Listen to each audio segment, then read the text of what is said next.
வணக்கம் அன்பர்களே. இப்போ நம்ம பார்க்க போகிறது கல்யாண மாங்காய் ஊறுகாய். இதை பாருங்கள், ரெடியானதை காட்டுறோம். இதை நீங்கள் எவ்வளோ அழகாக இருக்குது பாருங்கள். இதை நீங்கள் ஃபுல்லாக ஸ்கிப் பண்ணாமல் பார்த்தா தான் புரியும். அதனால் வீடியோவை கண்டினியூஸாக பாருங்கள்.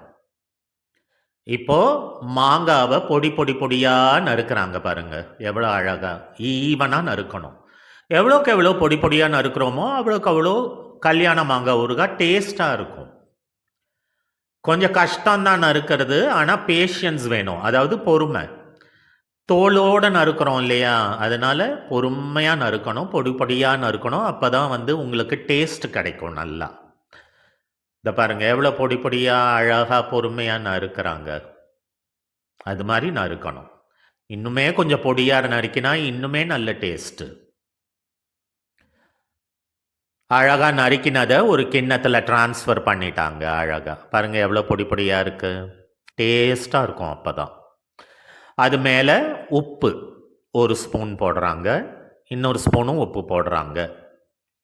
மாங்காவோட குவான்டிட்டிக்கு தகுந்தபடி நீங்கள் உப்பு போட்டுக்கோங்க. மஞ்சப்பொடி ஒரு ஸ்பூன் போட்டுட்டு அதுக்கப்புறம் என்ன பண்ணுறாங்க, தாளிக்கிறதுக்கு ரெடி பண்ணுறாங்க. எண்ணெயை ஊற்றி சுட வைக்கிறாங்க ஒரு பக்கம். இப்போ பெருங்காயம், ஊறுகாய் இல்லையா, இது வயிறுக்கு ப்ராப்ளம் வரக்கூடாதுங்கிறதுக்காக பெருங்காயம் போடுறாங்க. பெருங்காயம் இந்த வயிறு தொல்லை எல்லாம் இல்லாமல் இருக்கும். அதனால இப்போ மிளகா பொடி ஒரு 2 ஸ்பூன், ஒரு 3 ஸ்பூன் போட்டுக்கிறதுனாலும் போட்டுக்கோங்க, காரத்துக்கு படி. உங்களுக்கு எவ்வளோ காரம் வேணுமோ அது. இப்போ வெந்தயத்தை உரலில் போட்டு நல்லா நசுக்கிறாங்க. வெந்தயமும் இது ஊறுகான்றதுனால வயிறுக்கு எதுவும் அஃபெக்ட் ஆகக்கூடாதுன்ட்டு வெந்தயம் போட்டு நசுக்கி அதில் போடுறோம். மருத்துவம் தான் எல்லாம், சைடு எஃபெக்ட்ஸ் ஆகக்கூடாது அப்படிம்பாங்க இல்லையா, அதுக்கு தான் இது. வெந்தயம்லாம் சைடு எஃபெக்டே ஆகாது போட்டால். நம்ம ஊறுகாய் சாப்பிட்றோம் இல்லையா. இப்போ அதை அந்த தாளிக்கிற இதில் எண்ணெய் ஒரு 6 ஸ்பூன் விட்டுக்கோங்க, 6லேருந்து 4 ஸ்பூன். அதில் கடுகு வெந்தயம் தாளித்து அந்த எண்ணெயோடு கொட்டணும். குறைஞ்சது 6 ஸ்பூன். அப்போ தான் மாங்காய் கெடாமல் இருக்கும், வச்சு சாப்பிட்லாம் ஒரு வாரத்துக்கு. ப்ரிசர்வேட்டிவ் எதுவுமே கிடையாது ஹோம்மேடில். கடையிலலாம் வாங்கினீங்கன்னா ப்ரிசர்வேட்டிவ், அதெல்லாம் உடம்புக்கு கெடுதல். உடம்புக்கு கெடுதல் வரக்கூடாதுங்கிறதுக்கு தான் வெந்தயம் பெருங்காயம்லாம் போடுறோம், எண்ணெயும் ஊற்றுறோம். இப்போ நல்லா கிளறணும். கல்யாண மாங்காய் ஊறுகாயில் நீங்கள்லாம் சாப்பிட்ருப்பீங்க தயிர் சாதத்துக்கு. குறிப்பாக சம்மரில் நடக்கிற கல்யாணத்தில் பார்த்தீங்கன்னா மாங்காய் சீசன், இது இல்லாத கல்யாணமே இருக்காது, அவ்வளோ அருமையாக இருக்கும்.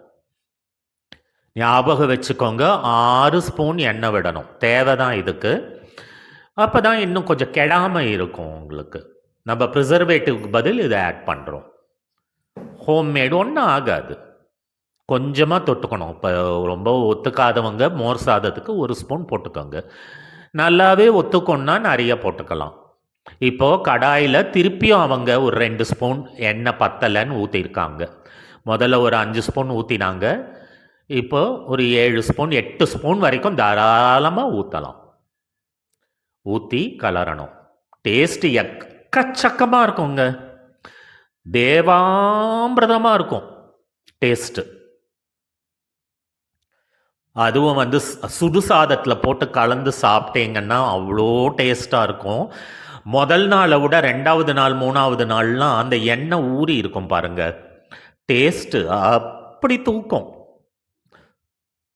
ரொம்ப நல்லா இருக்கும். பண்ணி பாருங்கள், கமெண்ட்ஸில் சொல்லுங்கள், சரியா?